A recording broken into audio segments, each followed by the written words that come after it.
Namaku Rizka. Usia 26 tahun.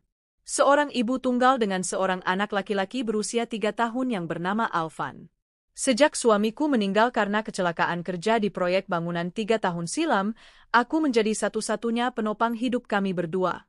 Tak ada warisan, tak ada keluarga yang bisa kuandalkan. Hidup kami hanya bergantung pada keringat dan tulang rusukku sendiri. Sejak Alvan berumur 6 bulan, aku mulai bekerja sebagai asisten rumah tangga di rumah majikan bernama Bu Nadia, seorang wanita berusia 40-an yang kaya raya dan tinggal di rumah megah bersama suaminya dan 2 anak remajanya. Di rumah itu pula aku tinggal dan bekerja selama 5 hari dalam seminggu. Sabtu dan Minggu adalah waktu yang kutunggu-tunggu karena bisa menjemput Alvan yang selama ini kutitipkan pada Ibu Ratmi, tetangga kosanku yang sudah tua tapi baik hati. Bu Nadia tampak baik di permukaan. Ia jarang memarahiku, selalu memberiku makanan cukup, bahkan sesekali memberiku baju-baju bekas anak perempuannya untuk kubawa pulang. Tapi ada sesuatu yang membuatku tak pernah bisa benar-benar merasa nyaman. Lirikan sinis dari Mbak Tati, art senior yang sudah bekerja lebih dari 10 tahun di sana. Ia sering bersikap dingin dan terkadang melempar kata-kata menyakitkan. Baru kerja sebentar aja udah sok dekat sama ibu. Hati-hati, ya. Di rumah ini nggak semua yang kelihatan baik itu benar-benar baik, katanya suatu hari sambil mengelap meja makan, pandangannya menusukku dari balik kaca. Aku hanya diam. Dalam hati, aku terus menunduk dan berkata, aku kerja untuk anakku, bukan untuk cari masalah. Hari-hariku padat, mulai dari bangun jam 5 pagi untuk menyiapkan sarapan keluarga, membersihkan seluruh rumah 2 lantai itu, mencuci baju, menyetrika, bahkan kadang harus menemani belanja ke pasar atau supermarket. Tapi aku tak pernah mengeluh. Karena setiap kali tubuhku lelah dan mataku berat, bayangan wajah kecil Alvan yang memanggil, Mama, Mama, membuatku kembali kuat.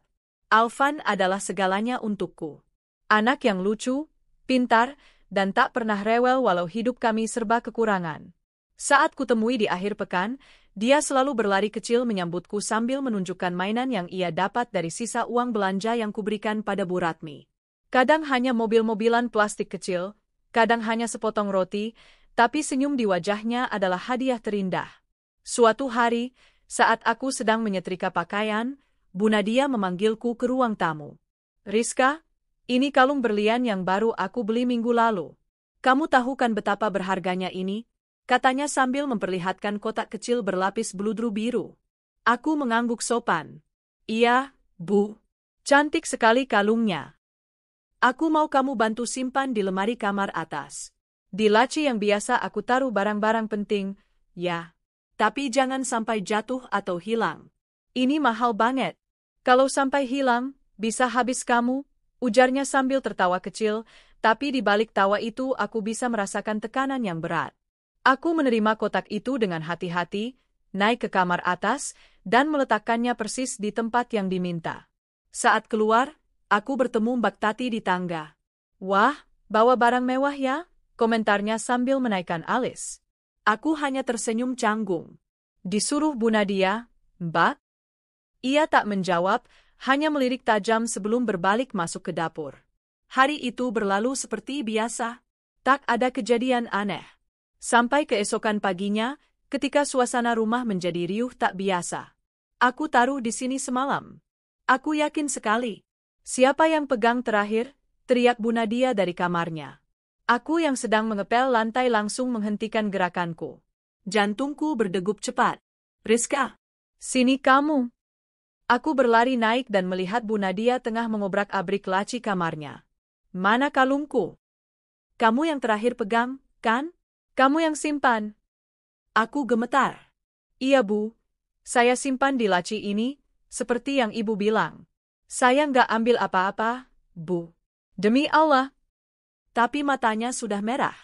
Wajahnya penuh kecurigaan dan kemarahan. Tak lama, Pak Danu, suaminya, ikut naik ke kamar, disusul Mbak Tati yang berdiri di ambang pintu sambil menyilangkan tangan di dada. Apa jangan-jangan dia yang ambil, Bu? Soalnya saya lihat dia lama sekali di kamar ini waktu naruh kalung, ucap Mbak Tati dingin. Aku menoleh padanya dengan mata berkaca-kaca. Mbak, aku cuma simpan sesuai perintah Bu Nadia. Aku nggak ambil. Tapi siapa yang mau percaya? Aku hanya seorang pembantu miskin. Tidak ada saksi, tidak ada bukti selain tuduhan yang tiba-tiba mengarah padaku. Tak lama polisi datang. Aku diseret ke kantor polisi. Bu Nadia membuat laporan pencurian dengan namaku sebagai tersangka utama. Aku ditahan di sel sempit, tanpa tahu harus menghubungi siapa. HP-ku disita, dan tak ada seorang pun yang tahu di mana aku berada. Di kepalaku hanya ada satu nama, Alvan. Bagaimana dengan anakku? Siapa yang menjaganya? Apa Bu Ratmi tahu aku ditahan? Apakah Alvan sudah makan? Air mataku menetes setiap malam. Aku tak bisa tidur, tak bisa makan. Di antara jeruji dan dinginnya dinding penjara, aku hanya bisa memohon pada Tuhan agar anakku tidak kenapa-kenapa. Sementara itu, jauh dari sana, Alvan duduk termenung di depan pintu kontrakan. Sudah 2 hari mamanya tak menjemput. Bu Ratmi yang biasanya menjaga mulai lelah. Ia bukan keluarga Alvan, dan hidupnya sendiri pun pas-pasan. Adet, mama kamu nggak datang-datang.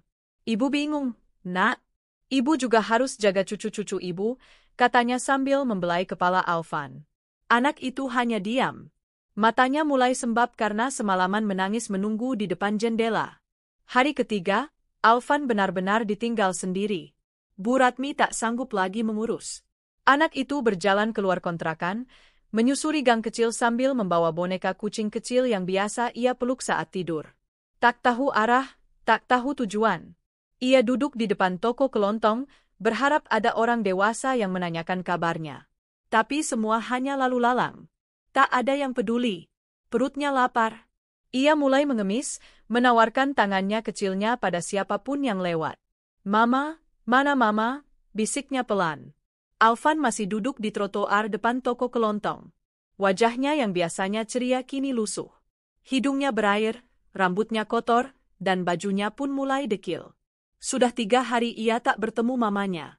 Tak ada lagi senyuman manis dari Rizka, tak ada pelukan hangat, tak ada roti coklat kesukaan yang biasa dibawakan saat akhir pekan tiba. Anak berusia 3 tahun itu tak mengerti apa yang sedang terjadi. Yang ia tahu hanya satu, mamanya tidak datang. Dek, kamu sendirian? Tanya seorang ibu yang lewat sambil menggandeng anaknya.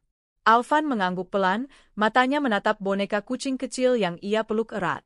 Orang tuamu kemana? Alvan menjawab lirih, Mama ditunggu, Mama nggak datang-datang. Ibu itu terlihat iba, namun ia hanya menatap Alvan sejenak sebelum berjalan pergi. Kasihannya, tapi aku juga buru-buru, bisiknya pada anaknya sendiri. Hingga malam menjelang, Alvan tetap duduk di tempat yang sama. Perutnya keroncongan, kepalanya pening. Ketika toko mulai tutup dan jalanan makin sepi, seorang pria tua yang biasa mengamen di dekat lampu merah melihatnya. Nak, kenapa kamu masih di sini? Sendirian? Tanyanya sambil duduk di sebelah Alvan. Anak itu tak menjawab. Ia hanya memeluk lututnya, menunduk, dan air mata menetes di pipinya. Pria itu menghela napas panjang. Namanya Pak Yono, seorang tunawisma yang setiap hari mengamen dengan gitar tua dan suara seraknya. Ia tak punya apa-apa, tapi hatinya masih punya ruang untuk iba. Mari ikut kakek, nak. Nanti kamu masuk angin tidur di luar begini. Alvan pun mengikuti langkah Pak Yono. Mereka berjalan kaki menuju sudut pasar lama yang tak lagi digunakan.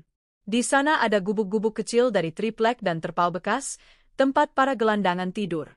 Malam itu, Alvan tidur beralaskan kardus, dibalut jaket lusuh milik Pak Yono.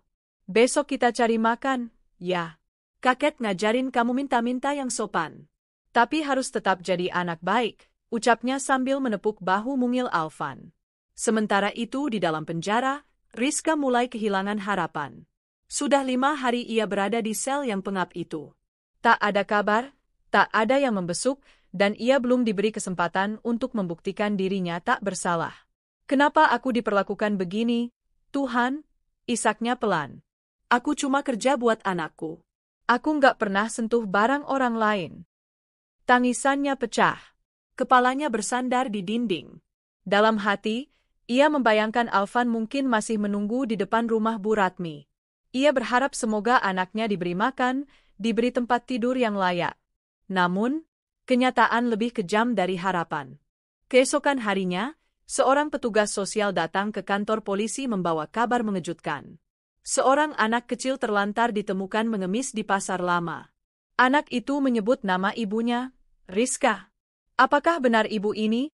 Tanya petugas sosial kepada Rizka sambil memperlihatkan foto Alvan di layar ponselnya. Begitu melihat wajah anaknya, Rizka langsung menangis histeris. Itu Alvan. Itu anak saya. Ya Tuhan, dia kemana aja selama ini? Dia kenapa bisa di jalanan? Petugas sosial hanya menggeleng. Kami menemukannya bersama seorang tunawisma tua. Untung Pak Yono itu baik. Kalau tidak, anak ibu bisa hilang atau dijual orang. Rizka menangis tanpa suara. Air matanya mengalir deras, menetes di kedua tangannya yang diborgol. Saya mohon, tolong selamatkan anak saya. Di tempat penampungan sementara, Alvan dibersihkan dan diberi makan. Ia duduk diam di kursi plastik sambil terus memeluk bonekanya. Setiap ditanya, ia hanya menjawab, "Mama ditunggu." Para pekerja sosial merasa iba. Tapi mereka juga bingung, karena tak tahu di mana keluarga Alvan yang lain. Di saat yang sama, kasus Rizka mulai ditinjau ulang. Penyidik menemukan kejanggalan, tidak ada bukti pasti bahwa Rizka yang mencuri. Tidak ditemukan kalung tersebut di kamar atau barang-barangnya. Semua hanya berdasarkan tuduhan Bu Nadia dan pernyataan Mbak Tati. Namun karena kalung belum ditemukan dan tidak ada pelaku lain, Rizka tetap ditahan sambil menunggu proses lebih lanjut. Sampai suatu malam, ketika Bu Nadia sedang membersihkan rak buku di ruang kerjanya, ia menemukan sesuatu yang membuatnya kaget. Kotak beludru biru. Terselip di antara tumpukan buku, tertutup majalah. Dengan tangan gemetar, ia membuka kotak itu, dan di dalamnya, kalung berlian yang hilang selama ini bersinar indah di bawah cahaya lampu. Ini kalungku. Tapi, kok bisa di sini? Gumamnya panik. Ia terdiam lama. Lalu terduduk, memegangi kepala. Jika ia mengaku menemukan kalung itu, berarti ia salah menuduh. Ia sudah memenjarakan orang yang tidak bersalah. Tapi jika ia diam, maka semua tetap akan berjalan seperti sekarang. Ia memutuskan menutup kembali kotak itu. Namun batinnya mulai tergerus. Keesokan harinya, Bu Nadia tak bisa tidur. Wajah Rizka yang menangis di kantor polisi terus terbayang. Bayangan Alvan yang ditemukan di jalanan semakin menghantui. Ia merasa bersalah. Terlalu bersalah. Akhirnya, ia mengambil keputusan besar. Ia datang ke kantor polisi dan menyerahkan kalung itu. Saya temukan kalung ini di rumah. Terselip di rak buku, katanya dengan suara pelan. Saya ingin cabut laporan. Mungkin, saya salah menuduh. Petugas kaget. Mereka langsung memproses pencabutan laporan dan menghubungi Rizka. Wanita itu hanya terdiam ketika mendengar kabar tersebut. Ia ingin marah, ingin menangis. Tapi yang paling penting baginya saat itu hanya satu, bertemu kembali dengan anaknya. Hari itu, Rizka dibebaskan. Tubuhnya lemas, wajahnya pucat, tapi matanya berbinar penuh harapan. Ia segera diantar ke penampungan tempat Alvan berada. Saat langkah kakinya memasuki ruangan itu, Alvan yang duduk di pojok langsung berdiri. "Mama!" teriaknya sambil berlari. Rizka berlutut dan menyambut anaknya dengan pelukan yang begitu erat. Mereka menangis bersama. Tangis rindu, tangis luka, tangis harapan. "Maafkan Mama, Nak. Mama nggak ninggalin kamu. Mama di penjara, difitnah. Tapi sekarang Mama sudah di sini." Alvan hanya memeluk lebih erat. Namun kehidupan belum berakhir di sana. Rizka kini bebas, tapi ia tidak punya pekerjaan, tidak punya tempat tinggal, dan nama baiknya sudah tercemar. "Orang bisa bilang aku pencuri, walau aku terbukti tidak bersalah," bisiknya sambil menatap Alvan yang tertidur di pangkuannya malam itu. "Tapi aku tidak akan menyerah. Demi kamu, Nak, Mama akan bangkit lagi."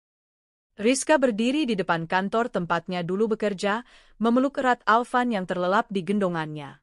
Sinar matahari pagi menyapu wajahnya yang kini tampak lebih tirus dan letih. Bajunya lusuh, sendalnya pun sudah hampir putus. Tapi matanya menyala, matanya penuh tekad.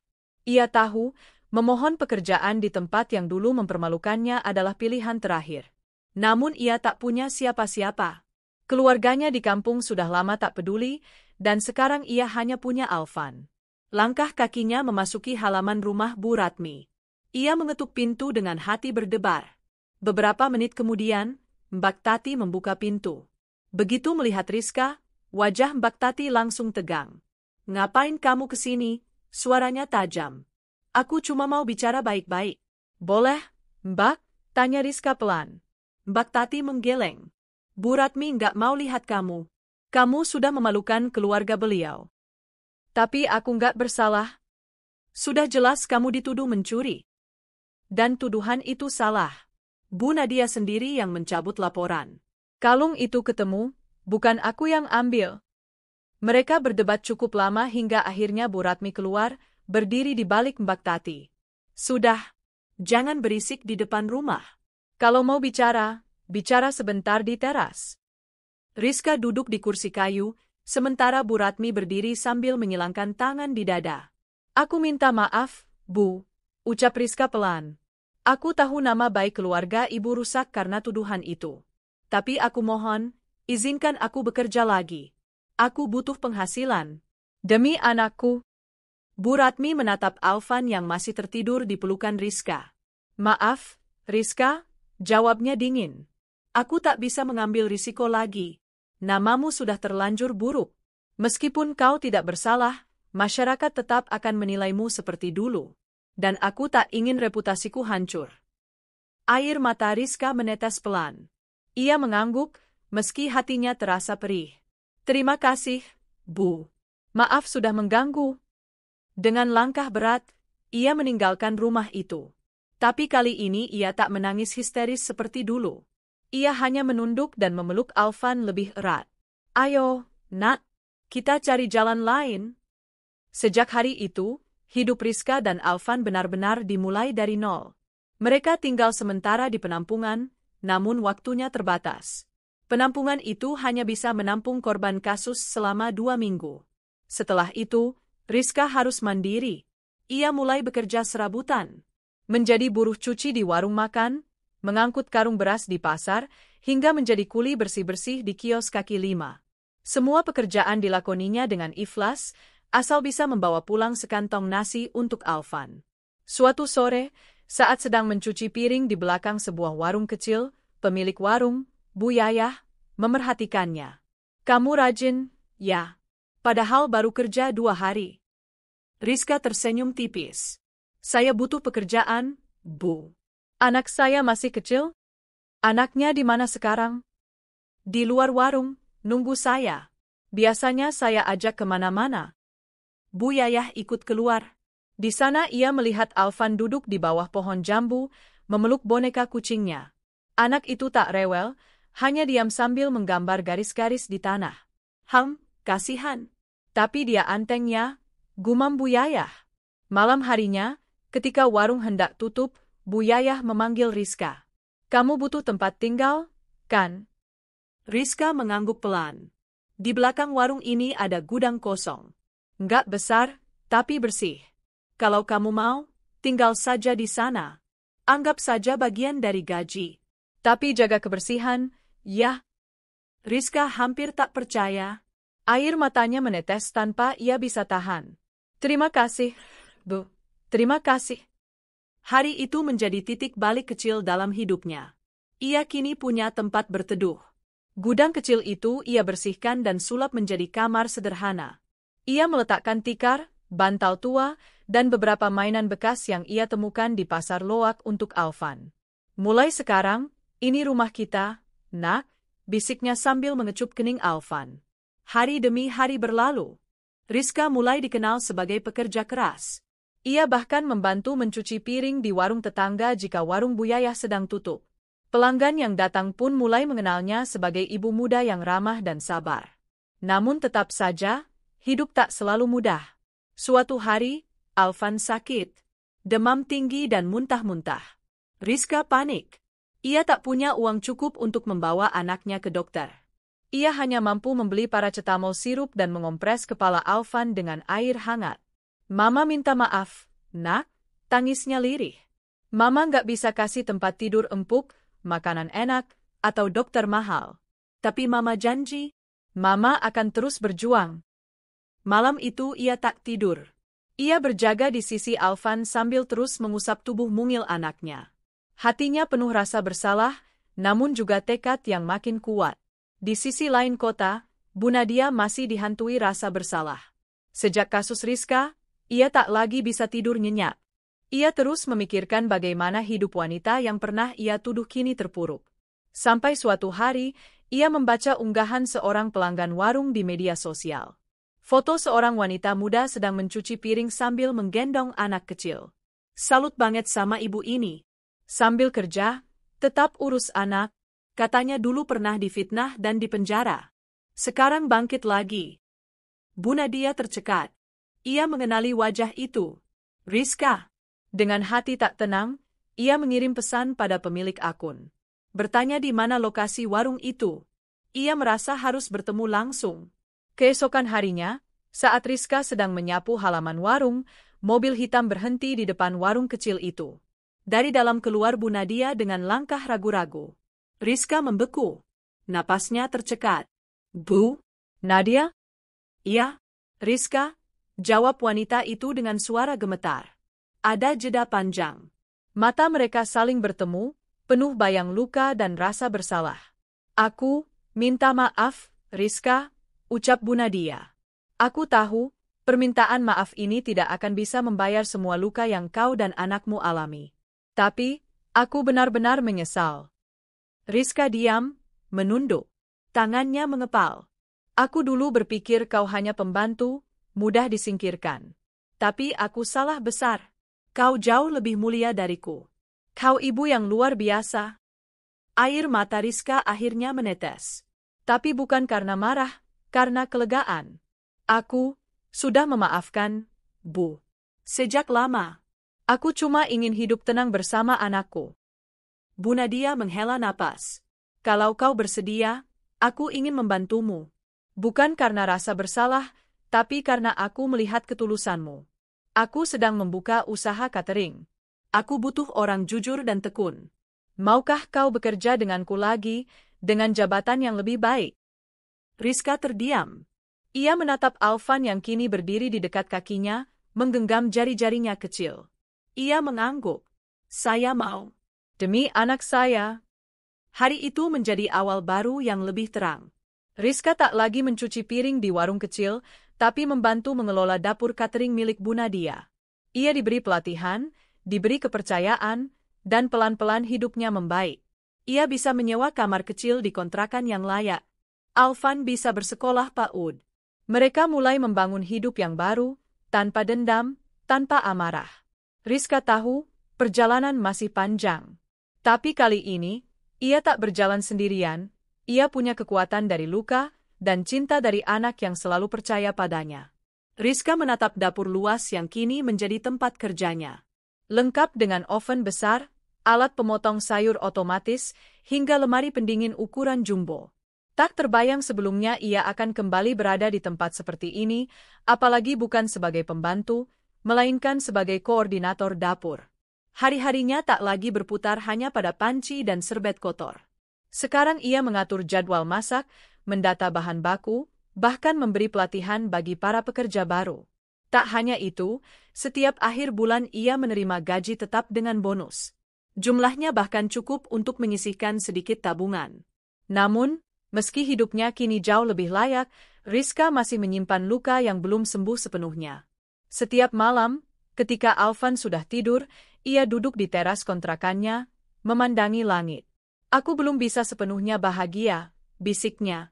Bukan karena ia tak bersyukur, tapi karena luka dari fitnah itu masih membekas. Nama baiknya masih diragukan di lingkungan lama, dan kadang-kadang ia masih menjumpai tatapan sinis saat pergi ke pasar. Aku hanya ingin dunia tahu, aku bukan pencuri. Suatu siang, Rizka sedang menata dus makanan pesanan pelanggan saat Bu Nadia menghampirinya. Riz, kamu sibuk? Sedikit, Bu. Tapi kalau ibu butuh, saya siap. Bu Nadia duduk di samping Rizka dan menyerahkan secarik brosur. Kita akan ikut festival kuliner kota minggu depan. Aku ingin kamu yang pimpin tim dapurnya. Rizka melongo. Saya, Bu? Tapi, itu acara besar. Justru karena besar, aku percaya kamu bisa. Kamu yang paling teliti, paling cekatan. Kamu paham rasa, paham proses. Ini kesempatan buat kamu tampil di depan umum. Tunjukkan siapa kamu sebenarnya. Rizka menggigit bibirnya. Hatinya ragu. Tapi kalau orang-orang tahu siapa saya, nama saya. Justru itu, Riz, potong Bu Nadia, menatapnya dalam-dalam. Ini kesempatan untuk membalikkan stigma. Biar orang tahu, kamu bukan seperti yang dulu mereka pikirkan. Seminggu berlalu dengan penuh kesibukan. Rizka bekerja siang malam menyiapkan menu spesial. Ia memilih masakan khas daerah, nasi rempah ayam bakar sambal keluak, ditambah es lidah buaya cincau sebagai hidangan penutup. Ia melatih tim kecilnya untuk menyajikan dengan rapi dan cepat. Festival kuliner kota digelar di alun-alun. Tenda demi tenda berdiri megah, masing-masing menampilkan sajian khas dari berbagai penjuru daerah. Pengunjung berdatangan sejak pagi. Tenda milik Bu Nadia diberi nama Dapur Asa, ide dari Rizka sendiri. Karena aku ingin semua orang yang makan di sini punya harapan, katanya waktu itu. Rizka mengenakan celemek putih bersih, rambut diikat rapi. Alvan duduk di kursi plastik kecil di samping tenda, memakan nugget ayam sambil menggambar. Saat pengunjung mulai mencoba masakannya, Rizka berdiri tegang di balik meja. Tapi tak lama kemudian, terdengar pujian. Ini sambalnya unik banget. Pedas tapi gurih. Rempahnya terasa, kayak masakan ibu di kampung. Satu persatu pelanggan berdatangan. Bahkan juri dari panitia festival mengangguk puas. Bu Nadia yang berdiri di dekat Rizka menepuk pundaknya. Kamu berhasil, Rizka? Namun, tak lama setelah itu, sekelompok ibu-ibu datang. Salah satunya, Bu Ratmi. Loh, itu si Rizka, ya? Ucap salah satu dari mereka, menunjuk Rizka dengan sorotan mata mencibir. Yang dulu dituduh nyolong kalung, kan? Gumam yang lain. Rizka menegakkan bahunya. Ia sudah menduganya. Bu Ratmi maju ke depan tenda. Kamu kerja di sini sekarang? Rizka menatap langsung ke matanya. Iya, Bu. Saya memimpin dapur untuk acara ini. Berani juga kamu tampil ke publik. Bukannya malu dengan masa lalumu. Beberapa orang menoleh ke arah mereka. Tapi Rizka tetap tenang. Kali ini, ia tak akan menunduk seperti dulu. Saya tidak malu, Bu. Karena saya tidak bersalah. Saya difitnah. Tapi saya tidak menyimpan dendam. Saya hanya ingin hidup dengan jujur dan membesarkan anak saya dengan layak. Orang-orang di sekitar mulai berbisik. Tapi tak sedikit yang mengangguk setuju. Bu Nadia maju ke depan. Dan saya bersaksi, Rizka bukan pencuri. Saya yang salah karena dulu memaksakan laporan. Saya yang menemukan kalung itu, dan saya yang minta laporan dicabut. Rizka justru orang paling jujur yang pernah bekerja dengan saya. Bu Ratmi terdiam. Ia tak menyangka pengakuan itu dilontarkan di depan umum. Rizka menghela napas dan melanjutkan pekerjaannya tanpa menggubris lebih lanjut. Hari itu, tenda dapur Asa menjadi salah satu yang paling ramai pengunjung. Bahkan menjelang sore, pengumuman datang, mereka memenangkan juara favorit pengunjung. Saat naik ke panggung untuk menerima piala, Rizka berdiri di samping Bu Nadia. Ia memeluk piala itu dengan mata berkaca-kaca. Mama nggak bohong ya, nak, bisiknya dalam hati. Kita bisa bangkit. Seminggu setelah acara, Rizka diundang dalam program kecil yang disiarkan oleh media lokal.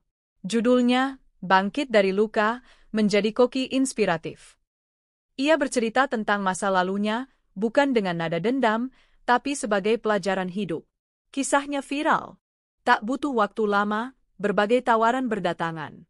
Mulai dari kerjasama catering, pesanan nasi kotak untuk perusahaan, hingga tawaran menjadi konsultan dapur untuk UMKM. Suatu pagi, saat sedang duduk menikmati teh hangat di depan rumah kontrakannya, Bu Nadia datang. Riz, aku punya tawaran. Aku ingin membuka cabang, dapur Asa, di 2 kota lain. Tapi aku butuh orang yang bisa mengatur semua tim. Aku mau kamu yang jadi manajer operasionalnya. Rizka terbelalak. Manajer? Ya. Gajinya tetap, kamu juga dapat saham kecil dari keuntungan. Ini bukan sekadar pekerjaan, tapi bagian dari usaha. Rizka menatap Alvan yang sedang bermain balok kayu di teras. Ia menggenggam tangannya sendiri. Dulu aku dipenjara karena fitnah. Kini, aku dapat kepercayaan seluas ini. Ia mengangguk dengan air mata haru. Saya bersedia, Bu. Kini, Rizka bukan lagi ibu yang berjalan menggendong anak dengan air mata. Ia sudah menjadi ibu yang berjalan sambil menggandeng tangan Alvan dengan bangga. Ia menyewa rumah yang lebih besar. Alvan masuk taman kanak-kanak terbaik di lingkungannya. Ia bahkan membeli sepeda mini untuk Alvan, sesuatu yang dulu hanya bisa ia bayangkan. Di kamar tidurnya, tergantung bingkai berisi sertifikat pengusaha perempuan inspiratif tahun ini. Di bawahnya, tertulis, Rizka, dari pelayan rumah tangga yang difitnah, kini menjadi inspirasi ribuan ibu. Malam itu, Rizka duduk di samping tempat tidur Alvan. Anak itu tertidur pulas setelah seharian bermain di taman. Rizka mengecup keningnya. Mama janji, Mama nggak akan biarkan kamu hidup dalam air mata lagi. Ia menatap langit-langit kamar, lalu berbisik, terima kasih, Tuhan. Karena setelah semua luka, kau beri aku harapan. Malam itu, hujan mengguyur deras kota kecil tempat Rizka tinggal. Lampu-lampu jalan memantulkan cahaya samar di genangan aspal. Di dalam rumah barunya yang hangat, Rizka sedang menyetrika seragam kecil Alvan yang baru masuk sekolah dasar. Suara hujan dan musik klasik dari radio menemani pekerjaannya. Namun pikirannya terus berputar. Hari ini, Bu Nadia baru saja menandatangani kontrak kerja sama besar dengan perusahaan catering nasional. Dan nama Rizka kembali disebut sebagai motor utama di balik kesuksesan dapur Asa. Tapi sore tadi, tepat saat ia hendak pulang, ia menerima tamu yang tak pernah ia duga. Pak Dimas, mantan suami Bu Nadia, sekaligus sosok yang paling keras menuduhnya mencuri kala itu. Pria itu datang dengan pakaian rapi, membawa koper, dan wajah penuh beban. Aku bisa bicara sebentar, Rizka?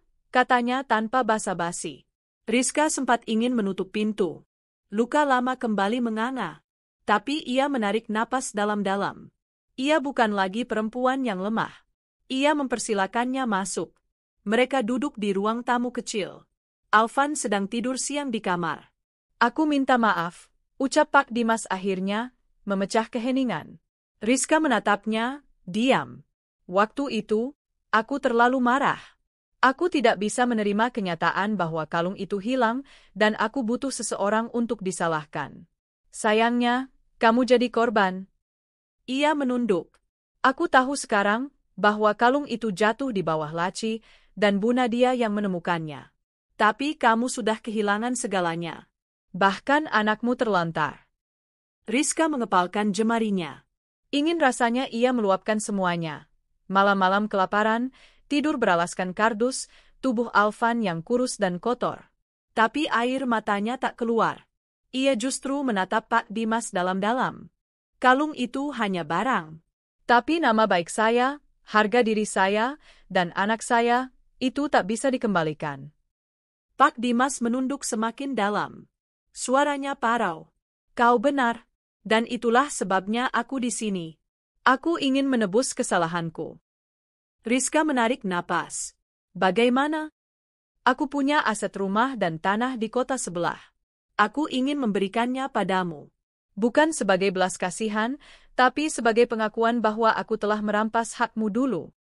Beberapa hari kemudian, Rizka berdiri di depan rumah bercat putih gading, halaman luas dengan pohon mangga dan pagar besi hitam yang elegan.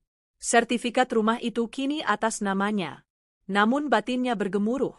Ia duduk di teras, menatap jalanan yang basah sisa hujan malam sebelumnya. Apakah benar menerima ini? Gumamnya. Ia bukan lagi orang yang lapar harta, tapi ia tahu rumah ini bisa jadi warisan untuk Alvan. Bisa jadi simbol bahwa hidup mereka telah berubah. Tapi malam itu, ia terkejut dengan tamu berikutnya.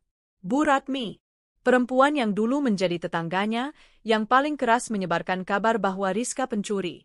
Yang bahkan pernah menyiramkan air kotor ke depan kontrakannya dulu sambil berteriak, biar kotorannya hilang. Bu Ratmi datang dengan langkah gontai. Wajahnya jauh dari angkuh. Ada bekas luka di pelipisnya. Rambutnya mulai beruban. Rizka, suaranya pelan. Maafkan saya. Rizka terdiam di pintu. Ia bahkan belum mampu mengucapkan sepatah kata. Aku datang bukan untuk menumpang. Aku datang karena hidupku hancur. Suamiku sakit stroke, anak-anakku pergi meninggalkanku. Aku sendirian. Dan satu-satunya yang ada di pikiranku adalah betapa jahatnya aku dulu padamu. Ia tersungkur di depan teras, bersimpuh dengan tubuh gemetar. Aku pikir waktu itu aku sedang membela kebenaran. Ternyata aku hanya ikut arus. Ikut menyebar luka. Rizka menelan air liur. Hatiku seperti diiris. Bayangan masa lalu muncul. Saat ia memohon makanan untuk Alvan, dan pintu-pintu rumah tetangga termasuk milik Bu Ratmi tertutup rapat. Saat ia menggigil di emperan toko dan melihat anak-anak tetangga menertawakan mereka dari jendela. Tapi kini, Bu Ratmi bersimpuh di depannya. Aku nggak punya siapa-siapa lagi. Rizka menggenggam jemarinya sendiri, lalu turun dari teras. Ia memegang bahu wanita itu, membantunya berdiri. Mari masuk, Bu. Hari demi hari berlalu. Bu Ratmi tinggal sementara di salah satu kamar tamu rumah baru Rizka. Ia membantu di dapur, menjaga Alvan jika Rizka pergi bekerja. Tak jarang ia menangis saat melihat Alvan tertawa. Anak ini, mestinya sudah mati kedinginan kalau Tuhan nggak jagain, katanya suatu malam. Rizka tak menjawab. Tapi dalam hatinya, ia tahu, Tuhan memang menjaga mereka. Suatu pagi, Alvan mendekatinya sambil membawa buku gambar. Mama, gambar Alvan dinilai paling bagus di kelas. Rizka mencium pipinya. Alvan pintar. Bu Ratmi yang bantu mewarnai, M.A. Katanya warna merah itu warna keberanian. Rizka tersenyum. Warna keberanian. Suatu hari, Rizka kembali ke lingkungan lama tempat ia dulu di penjara. Kali ini bukan karena keharusan, melainkan karena undangan. Ia diminta menjadi pembicara di acara pemulihan martabat perempuan yang diadakan oleh organisasi lokal.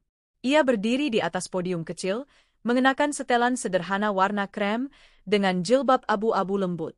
Nama saya Rizka. Dulu saya difitnah mencuri, dipenjara, dan kehilangan segalanya. Tapi saya memilih untuk tidak tenggelam. Saya memilih untuk bertahan. Ruangan hening. Saya tak akan berdiri di sini jika saya tidak memaafkan. Tapi memaafkan bukan berarti saya melupakan. Saya hanya memilih tidak memelihara dendam. Karena dendam itu seperti meminum racun, berharap orang lain yang mati. Beberapa hadirin meneteskan air mata. Rizka melanjutkan, hidup tidak adil, itu benar. Tapi kita bisa memilih untuk tidak membalas kejahatan dengan kejahatan. Karena kebaikan, sekecil apapun, akan selalu kembali kepada kita. Tepuk tangan menggema di ruangan itu. Setelah acara, seorang perempuan muda menghampirinya. Mbak Rizka, saya dulu ikut menyebarkan fitnah itu. Saya masih remaja waktu itu. Tapi saya ingat betul wajah Mbak waktu digiring polisi. Rizka menatapnya tenang. Saya minta maaf. Rizka tersenyum kecil. Sudah dimaafkan. Hari ini kita semua belajar sesuatu, kan? Di suatu akhir pekan, Rizka membawa Alvan ke pantai kecil di pinggir kota. Mereka duduk di atas tikar, menyantap bekal sederhana. Angin laut menerpa wajah. Ombak menyentuh kaki mereka yang tenggelam di pasir. Emma, kenapa Mama dulu nggak pernah cerita soal penjara? Rizka menoleh. Alvan kini sudah mulai besar. Rasa ingin tahunya tumbuh. Karena sekarang, ia sudah pantas tahu. Karena Mama ingin kamu tumbuh tanpa rasa benci. Tapi sekarang, kamu harus tahu bahwa hidup ini kadang tidak adil. Tapi kita selalu bisa memilih menjadi orang baik. Alvan mengangguk pelan. Dan satu hal lagi, lanjut Rizka sambil menggenggam tangan anaknya, kalau suatu hari kamu besar dan punya kekuatan, pakailah untuk menolong orang, bukan menjatuhkan. Alvan tersenyum. Mama sudah pakai kekuatannya, kan? Mama nolong banyak orang. Rizka mengangguk, menahan air mata. Laut di hadapan mereka membentang luas. Seperti kehidupan. Kadang tenang, kadang mengamuk. Tapi siapapun yang berani menghadapi ombaknya, akan sampai ke daratan. Dan Rizka tahu, ia sudah hampir sampai. Sudah 2 tahun berlalu sejak Rizka memulai hidup barunya. Dapur Asa, usaha catering yang ia kelola bersama Bu Nadia, kini tumbuh pesat. Mereka sudah membuka cabang di 2 kota lain, dan Rizka menjadi direktur operasional yang disegani. Namun, sebesar apapun kesuksesan yang diraih, luka masa lalu tetap menyisakan jejak. Suatu pagi yang cerah, Rizka duduk di beranda rumah sambil menyeduh teh. Ia membuka surat yang baru saja dikirimkan kurir. Begitu matanya membaca isi surat itu, tubuhnya menegang. Surat itu dari lapas wanita, tempat ia pernah ditahan. Kepada Ibu Rizka, kami mengundang Ibu sebagai pembicara dalam program rehabilitasi dan pembinaan keterampilan narapidana perempuan. Kehadiran Ibu sebagai mantan tahanan yang kini sukses di masyarakat diharapkan menjadi inspirasi bagi para warga binaan kami. Hormat kami, Kepala Lapas Wanita Surya Jaya. Rizka menatap surat itu lama sekali. Ia tahu ini adalah kesempatan, bukan untuk membuka luka lama, tapi untuk menyembuhkannya bersama orang-orang yang mengalami jalan serupa. Hari itu tiba. Rizka mengenakan baju putih sederhana dan rok panjang biru tua. Ia berdiri di depan gedung lapas yang dulu menjadi saksi betapa hancurnya hidupnya. Namun kini ia masuk bukan sebagai pesakitan, melainkan sebagai cahaya harapan. Saat ia melangkah ke aula, puluhan pasang mata menatapnya. Beberapa dari para napi perempuan tampak masih muda, lainnya setua ibunya. Di antara mereka ada yang menggendong bayi, ada pula yang duduk dengan tatapan kosong. Rizka berdiri di podium, menatap wajah-wajah lelah itu. Hari ini aku kembali ke tempat di mana aku dulu merasa hidupku berakhir. Tapi ternyata, disinilah justru hidup baruku dimulai. Para napi diam, mendengarkan. Aku tahu rasanya ditinggal, dituduh, diperlakukan seperti sampah. Tapi kita semua punya pilihan. Kita bisa tetap jatuh, atau kita bisa bangkit. Bangkit bukan berarti melupakan, tapi memutuskan untuk tidak membiarkan masa lalu menghancurkan masa depan. Seseorang di antara mereka mulai menangis. Aku dipenjara karena difitnah mencuri. Anakku yang masih balita terlantar, sampai harus mengemis di jalanan. Tapi aku tidak mati. Aku memilih berdiri lagi, demi anakku. Demi harga diriku. Tepuk tangan mulai terdengar. Setelah acara, beberapa napi menghampirinya. Salah satu dari mereka, perempuan muda bernama Tia, menggenggam tangan Rizka erat. Mbak Rizka, saya nggak percaya saya bisa ketemu orang kayak Mbak. Saya hamil waktu ditahan. Suami saya kabur. Saya nggak tahu harus mulai dari mana nanti kalau bebas. Rizka menatap mata perempuan itu dalam-dalam. Ia melihat dirinya sendiri di sana, penuh luka, tapi masih menyimpan api harapan. Nanti kalau kamu bebas, datang ke tempatku. Kita cari cara agar kamu bisa hidup mandiri. Jangan takut. Kamu nggak sendiri. Hari itu, Rizka membawa pulang lebih dari sekadar kenangan. Ia membawa tekad baru untuk membuka program pelatihan kerja bagi mantan napi perempuan. Program itu ia beri nama Tumbuh Kembali. Bekerja sama dengan Dapur Asa dan komunitas lokal, Rizka mulai membuka pelatihan menjahit, memasak, dan pengemasan makanan bagi para mantan tahanan. Mereka juga diberi pendampingan psikologis. Awalnya, masyarakat sekitar mencibir. Ngapain nolong bekas napi?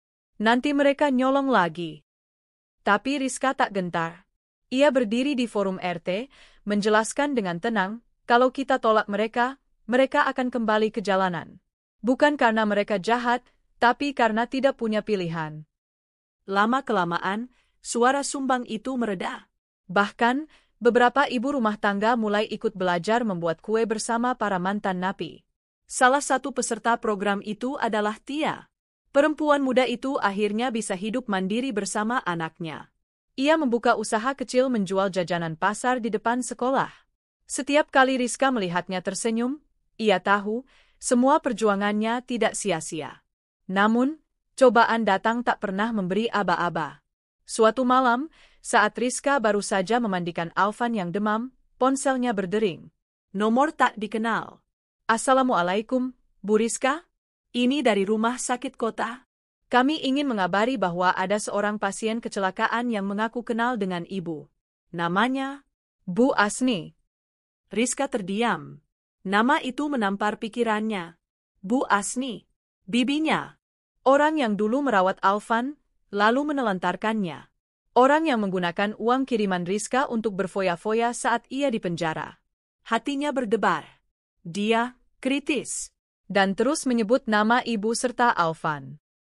Rizka menggenggam ponselnya erat. Di rumah sakit, Rizka menatap tubuh ringkih di ranjang Icu. Bu Asni tampak tua, lebih cepat dari usianya. Ada infus di tangannya, dan oksigen di hidung. Matanya sayu saat melihat Rizka masuk. Air mata langsung mengalir. Riz, maafin, Bibi jahat. Rizka berdiri kaku. Sakitnya terasa seperti disayat ulang. Tapi di balik amarah itu, ada bagian dalam hatinya yang masih menginginkan penutupan yang damai. Kenapa? Bey, suaranya gemetar. Kenapa Bibi tega buang Alvan? Dia anakku. Tangis Bu Asni pecah. Waktu itu Bibi takut. Bibi Bibi pikir kamu gak bakal keluar. Bibi salah. Rizka menunduk. Air matanya jatuh satu persatu. Dia tidur di emperan toko, Bey. Dia hampir mati. Bu Asni menggenggam tangan Rizka. Maafkan Bibi.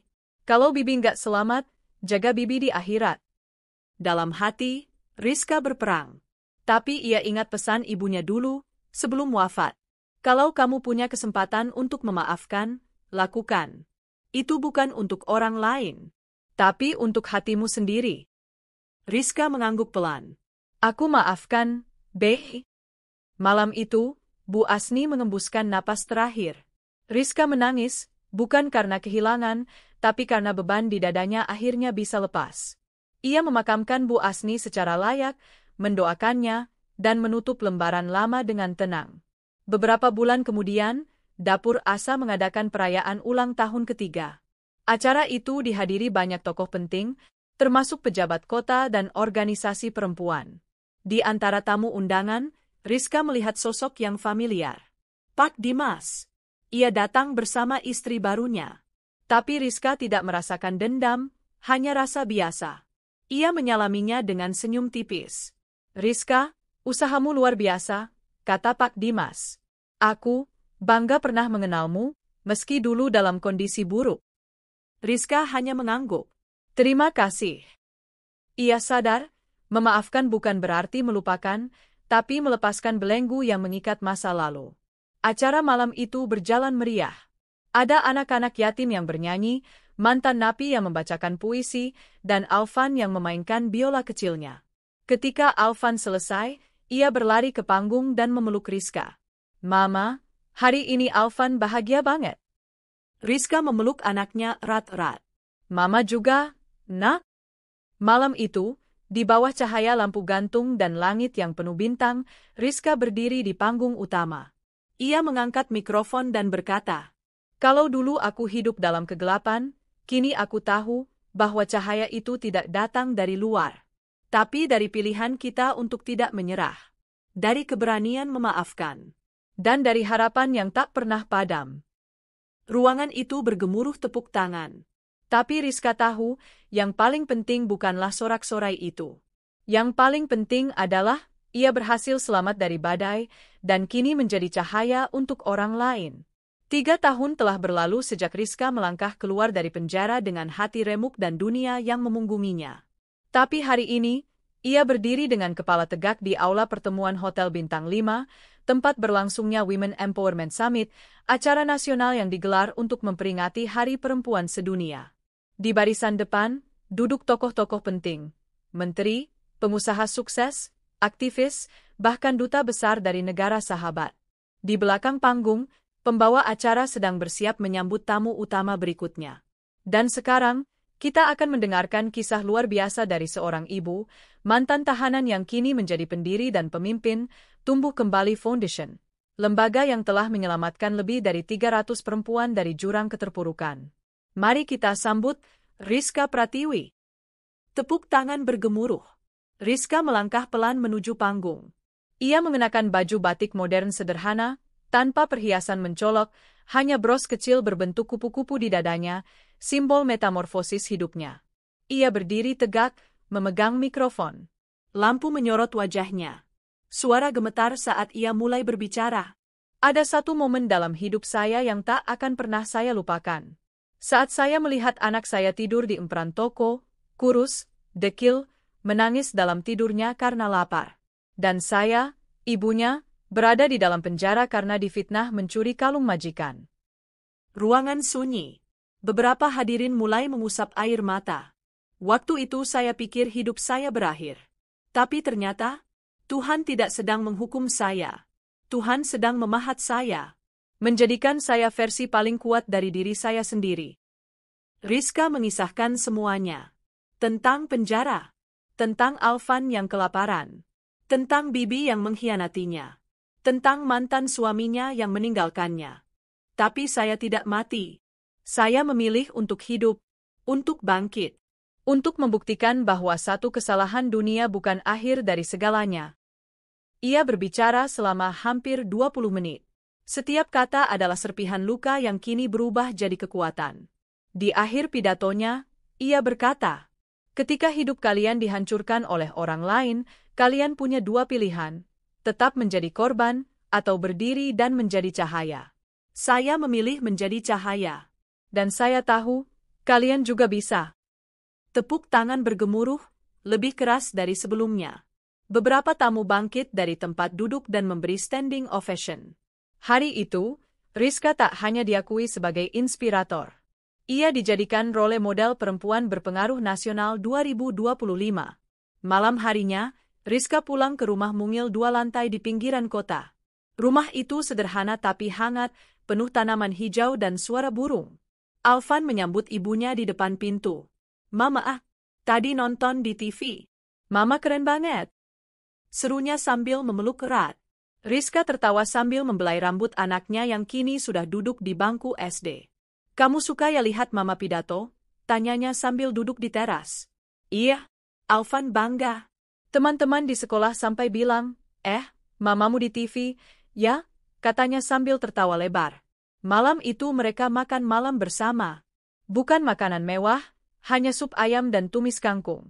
Tapi di meja itu, ada kehangatan, cinta, dan syukur yang tak bisa dibeli. Suatu pagi, 2 minggu setelah penganugerahan itu, Rizka mendapat surat undangan resmi dari Kejaksaan Negeri. Awalnya ia mengira ini kesalahan. Namun saat ia membaca lebih lanjut, ia baru tahu bahwa ini berkaitan dengan kasus lamanya. Majikan lama Ibu Mariana, akhirnya terbukti bersalah dalam serangkaian kasus rekayasa tuduhan pencurian terhadap Art. Mata Rizka membelalak. Surat itu menyebut bahwa Mariana ternyata telah beberapa kali menuduh pembantunya mencuri untuk menghindari membayar gaji atau memecat tanpa alasan.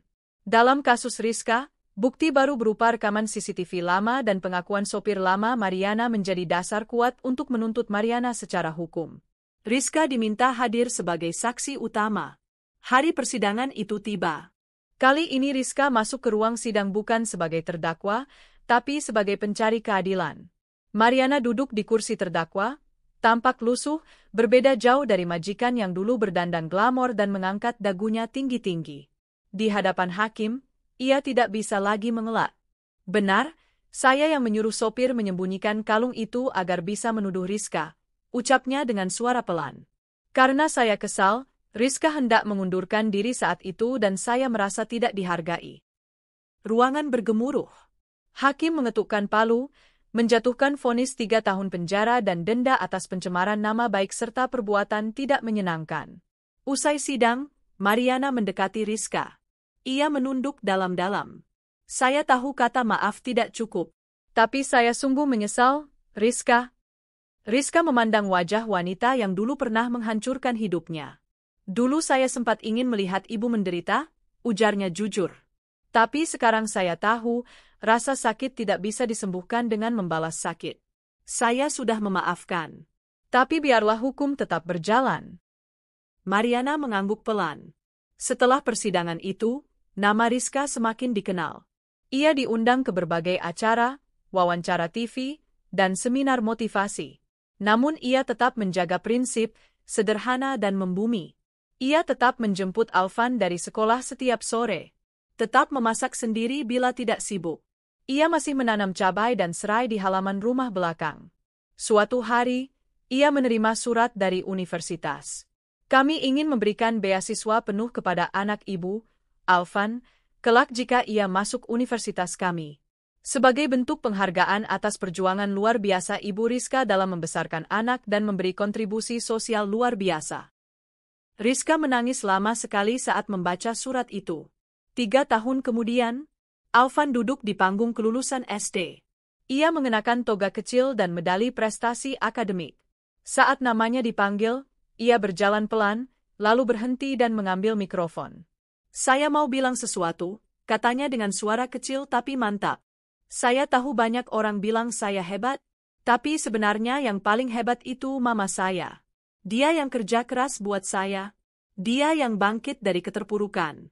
Dia adalah pahlawan saya. Mama, terima kasih sudah tidak menyerah. Air mata mengalir di pipi Rizka, dan seluruh aula sekolah pun terharu. Beberapa orang tua murid ikut menangis sambil bertepuk tangan.